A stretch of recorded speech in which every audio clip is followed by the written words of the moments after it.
Ajwain tea is that immunity boosting preventative aid. Okay, it's too hot.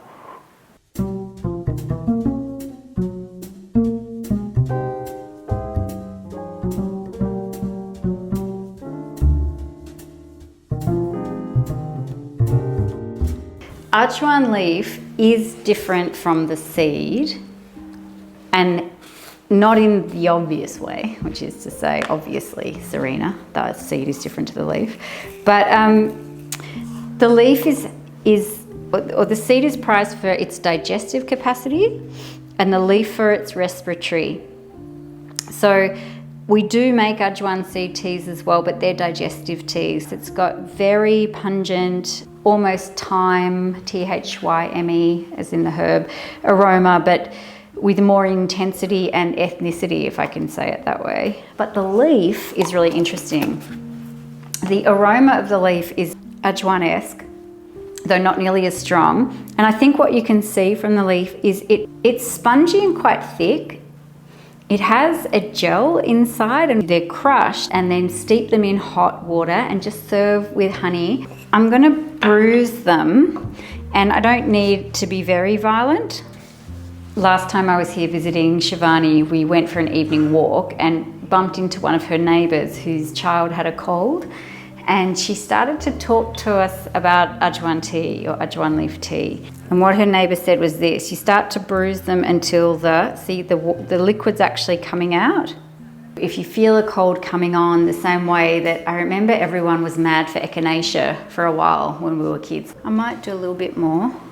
Like, this is back in the 80s, 90s. Mum used to have all these echinacea tablets, and it's that same sort of immunity boosting preventative aid, and Ajwain tea is that kind of a remedy.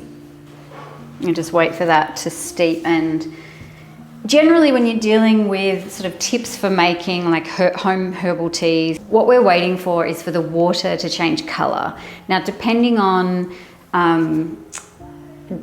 what we're using as the sort of aromatic, if you use fresh ginger, the water colour changes quite distinctly, and it even texturally becomes more viscous.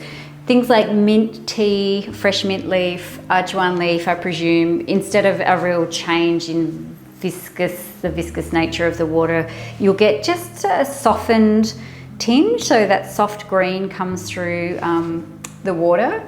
It's already starting. And you can always taste it too. It's already starting to green up a little bit. And scent-wise, it's there as well.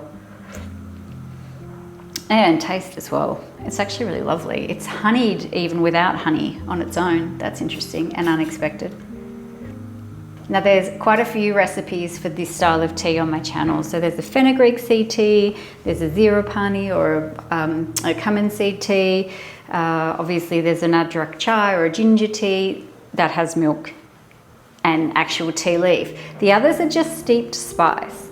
And I always find it's a really nice thing. I quite like to drink them as I'm writing in the afternoon. A hot cup of something that's not caffeinated and that doesn't have any milk in it. And it's just this sort of refreshing, digestive, enlivening kind of, and healthy. It feels good, it makes you feel well.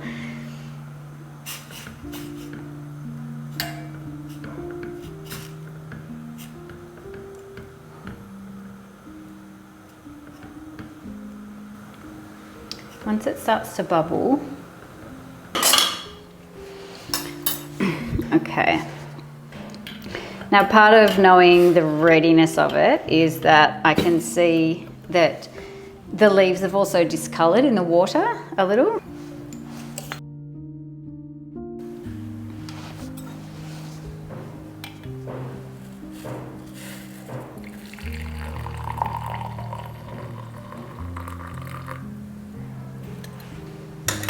And a little bit of honey.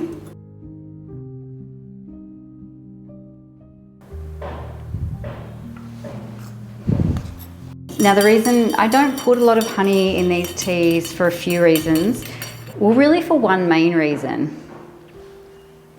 And that being that the way we taste food impacts the way our body receives the information. So for this tea, what we're looking to it for is an immunity respiratory effect, essentially. Once the honey goes into the tea, it's sweetened and we lose some of the communication of the medicinal benefit of Ajwain itself. And so just a little bit's enough to make it palatable for younger, you know, it's used as a child remedy most of the time, so for younger palates.